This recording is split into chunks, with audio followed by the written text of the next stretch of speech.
अस्सलाम वालेकुम नाज़रीन करम, मैं हूं आपका होस्ट अयाज अहमद। नाज़रीन करम, आज पाकिस्तान की अदालती तारीख में वो काम होने के लिए जा रहा है जो पाकिस्तान की 76 साल तारीख में कभी नहीं हुआ।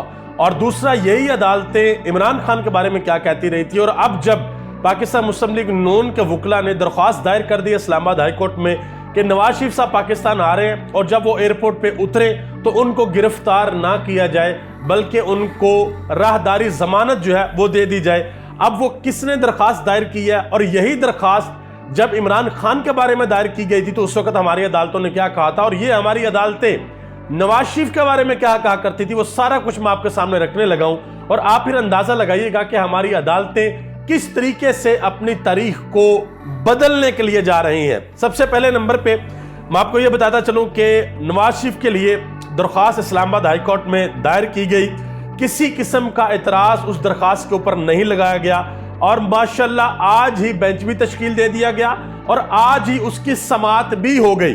समाअत के अंदर क्या क्या हुआ वो भी मैं आपको बताने के लिए जा रहा हूं। समाअत एक दिन के लिए मुलतवी कर दी गई है, कल दोबारा होगी। लेकिन मैं आपको बताता चलूं कि ये जरा आप खबर देखिए, ये हमारी आला अदलिया के रिमार्क्स हैं नवाज शरीफ के बारे में। हमारी आला अदलिया कहती रही है कि नवाज शरीफ हुकूमत और अवाम को धोखा देकर लंदन गए हैं। 4 हफ्ते का कहकर गए थे, 50 रुपए के स्टाम्प के ऊपर गारंटी दी थी उस वक्त के जनाब मोहतरम शहबाज शरीफ साहब ने, जो बाद में पाकिस्तान के वजीर आज़म बन गए थे। उन्होंने गारंटी दी थी कि मेरे भाई जा रहे हैं लंदन, ये बस 4 दिन के लिए अपना इलाज मुआवजा करवाएंगे और करवाने के बाद ये वापस आ जाएंगे। हुआ क्या कि माशाल्लाह 4 साल गुजर गए और भाई साहब पाकिस्तान वापस नहीं आए। और अब जब वो पाकिस्तान आ रहे हैं तो जो माहौल है वो ऐसा सेट किया गया, ऐसा महसूस होता है कि सब कुछ नवाज शरीफ के लिए ठीक ठाक है, अदालतों ने सब कुछ ठीक कर दिया है और किसी किस्म का कोई रिस्क नहीं है नवाज शरीफ साहब के लिए। अब वो पाकिस्तान आएंगे, है तो वो मुजरिम, उनको सजा हुई है, वो मुजरिम है, लेकिन फिर भी उनको लग रहा है कि हिफाजती जमानत मिलेगी। वो लाहौर एयरपोर्ट उतरेंगे, फिर हेलीकॉप्टर के थ्रू वो मीनारे पाकिस्तान जाएंगे। वहां पे मुस्लिम लीग नून एक अजीम और आलीशान जलसे का इनेकाद करेगी, ये अभी तक की खबरें हैं। और ये खबर भी आ रही है कि जलसे के अंदर एक काम किया गया बड़ा जबरदस्त किस्म का। वो ये काम किया गया कि जो लोग जलसागाह के अंदर जाएंगे वो उस वक्त तक जलसागाह से बाहर नहीं आ सकेंगे जब तक जलसा खत्म नहीं होता। ये भी एक खबर आई है। अब ये आगे एक पाकिस्तान के मीडिया के ऊपर ये खबर चली थी जिस वक्त इमरान खान साहब, आपको पता उनके ऊपर वजीराबाद में हमला हुआ था और वो जा नहीं सकते थे। उन्होंने दरखास्त दी थी कि जो बायोमेट्रिक जो कि खुद जाके बंदे ने लगानी होती है, जिसको फासली जमानत चाहिए, तो इमरान खान ने कहा था कि मैं नहीं आ सकता। तो हमारी अदालत ने कहा था जी आना तो आपको पड़ेगा। 1 दिन की मोहलत इमरान खान को दी गई थी। और ये आप खबर दे सकते हैं, अदालत सहूलत दे सकती है लेकिन बायोमेट्रिक की शर्त खत्म नहीं की जा सकती। ये उस वक्त इस्लामाबाद हाई कोर्ट के चीफ जस्टिस ने कहा था। और आज उसी चीफ जस्टिस ने अताउल्लाह तारड़ साहब ने इमरान खान नवाज शरीफ की जगह पे बायोमेट्रिक की है। नवाज शरीफ साहब यहाँ पे फिजिकली मौजूद नहीं है, तो अदालत ने कहा किसी किस्म का कोई मसला नहीं है। इमरान खान के लिए कानून और है और नवाज शरीफ के लिए कानून और है।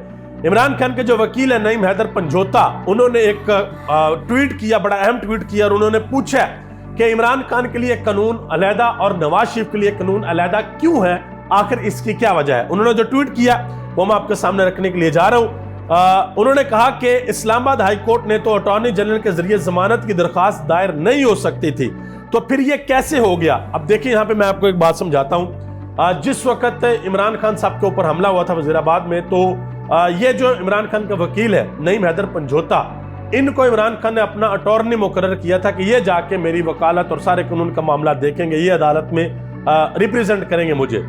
तो वहां पे अदालत ने कहा था कि जी जिस बंदे को जमानत चाहिए उस बंदे का हर सूरत अदालत में आना जरूरी है और बायोमेट्रिक भी करना जरूरी है। आपको याद होगा कि 9 मई को इमरान खान को इस्लामाबाद हाई कोर्ट के अहाते से वो कमरा जहां पे बायोमेट्रिक की जाती है, तस्दीक की जाती है, उस कमरे से इमरान खान को गिरफ्तार किया गया था। यह आपको याद होगा। तो अब ये सवाल पूछ रही है पूरी पाकिस्तान तहरीक इंसाफ के, अब नवाज शरीफ तो यहां पर नहीं है, तो किस तरीके से उनकी जमानत होगी। मजीद आगे वो लिखते हैं कि ये एतराज कैसे खत्म हो गया कि जी नवाज शरीफ यहां पर नहीं है, तो इस पर तो एतराज आना चाहिए था, लेकिन एतराज खत्म हो गया। इसी बायोमेट्रिक के लिए इमरान खान साहब बायोमेट्रिक कमरा में मौजूद थे जब इस कमरा में 9 मई को इमरान खान को अगवा किया गया था। ہماری درخواست پر اس وقت کیوں اعتراض لگا، جبکہ اس وقت درخواستیں میرے ذریعے دائر ہوئی تھی، کیونکہ عمران خان صاحب کا اسپیشل پاور آف اٹارنی تھا، یعنی کہ نئی بہادر پنجوتا تھے۔ ہر درخواست پر مجبور کیا گیا کہ عمران خان خود آ کر بایو میٹرک کریں۔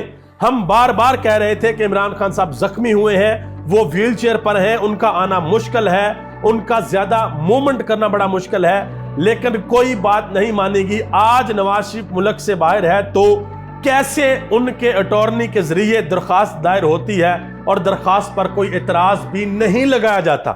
یہ ایک بہت بڑا سوال ہے۔ دیکھیں، بڑی سمپل سی چیزیں سمجھنے کے لیے، ایک طرف ہے عمران خان اور ایک طرف ہے نواز شریف۔ عمران خان پہ حملہ ہوتا ہے، عمران خان بار بار یہ کہتے ہیں کہ میرے اوپر حملہ ہوا ہے، میری جان کو خطرہ ہے، آپ مجھے یہ سہولت دے دیں کہ میں زمان پارک سے بیٹھ کے عدالتوں کے اندر اپیئر ہو سکوں ویڈیو لنک کے ذریعے۔ تو ہماری عدالتوں نے کیا کہا؟ ہماری عدالتوں نے کہا نہ بھئی، سوال ہی پیدا نہیں ہوتا، آپ کو عدالت آنا پڑے گا، آپ جیسے مرضی آئیں، آپ ایمبولنس کے اوپر آئیں، آپ سٹریچر کے اوپر آئیں، آپ عدالت آئیں گے تو آپ کو ضمانت ملے گی، ادروائز آپ کی ضمانت کو خارج کر دیا جائے گا۔ اور آج پاکستان کی 24 کروڑ عوام دیکھ رہی ہے پاکستان کا 76 سالہ عدالتی نظام، جس میں پہلے کوئی ایسی مثال، کوئی ایسی نظیر نہیں ملتی کہ ایک مجرم کو، ملزم نہیں مجرم کو، جس کو سزا ہوئی ہے، وہ کنوکٹڈ ہے، 50 روپے کے سٹامپ سے ملک سے گیا تھا کہ میں نے اپنا علاج کروانا ہے، اور آج تک وہ واپس نہیں آئے۔ اور وہ بندہ جنہوں نے ضمانت دی تھی کہ یہ واپس آئیں گے، وہ پھر پاکستان کے وزیر اعظم بھی بنے، وہ ایک علیحدہ بات ہے، ان کے اپنے بھائی تھے اور ان کے ہوتے ہوئے بھی وہ واپس نہیں آئے۔ اب عدالت کے اندر جو معاملہ ہوا، اعظم نذیر تارڑ صاحب وہاں پر موجود تھے نواز شریف کی طرف سے، انہوں نے کہا کہ نواز شریف جیل توڑ کر نہیں گئے، عدالتی فیصلے کے نتیجے میں گئے ہیں، نواز شریف صاحب صاف ہاتھوں کے ساتھ آ رہے ہیں، نواز شریف صاحب عدالت کے اندر سرنڈر کرنا چاہتے ہیں۔ اور امجد پرویز جو کہ نیب کے وکیل ہیں، اور یہ وہ امجد پرویز ہیں جنہوں نے کچھ دن قبل نواز شریف صاحب سے ملاقات بھی کی ہے لندن میں، ٹھیک ہے جی، اور ہیں یہ نیب کے وکیل، یہ ادھر اندازہ لگا لیں۔ تو نیب ادھر پہلے سے پہنچی ہوئی تھی، ورنہ ہوتا ایسا ہے کہ کوئی بھی کیس ہوتا ہے تو پہلے نوٹسز جاری ہوتے ہیں، فریقین کو بلایا جاتا ہے۔ تو نواز شریف کی ضمانت ہونی تھی تو نیب پہلے سے پہنچی ہوئی تھی وہاں پہ، جس طرح وہ کال کرے نا تو ٹھک کر کے 1122 پہنچتی ہے، اس طریقے سے جو ہے نیب پہنچی ہوئی تھی۔ تو نیب کے وکیل نے، امجد پرویز صاحب نے کہا کہ نواز شریف نے کبھی کسی عدالت کی جانب سے دی گئی ضمانت کا مس یوز نہیں کیا۔ یہ آپ اندازہ لگائیں، اس سے بڑا مس یوز اور کیا ہو سکتا ہے پاکستان کی عدالتی تاریخ میں، کہ آپ 4 ہفتے کا کہہ کر گئے ہیں اور 4 سال آپ پاکستان واپس نہیں آئے۔ اور پھر جج صاحبان نے پوچھا، اورنگزیب صاحب اور جسٹس عمر فاروق صاحب، یہ دونوں سماعت کر رہے تھے، پوچھا گیا کہ اس وقت نواز شریف کا کرنٹ سٹیٹس کیا ہے، تو بتایا گیا کہ اس وقت نواز شریف کا جو کرنٹ سٹیٹس ہے وہ اشتہاری ہے۔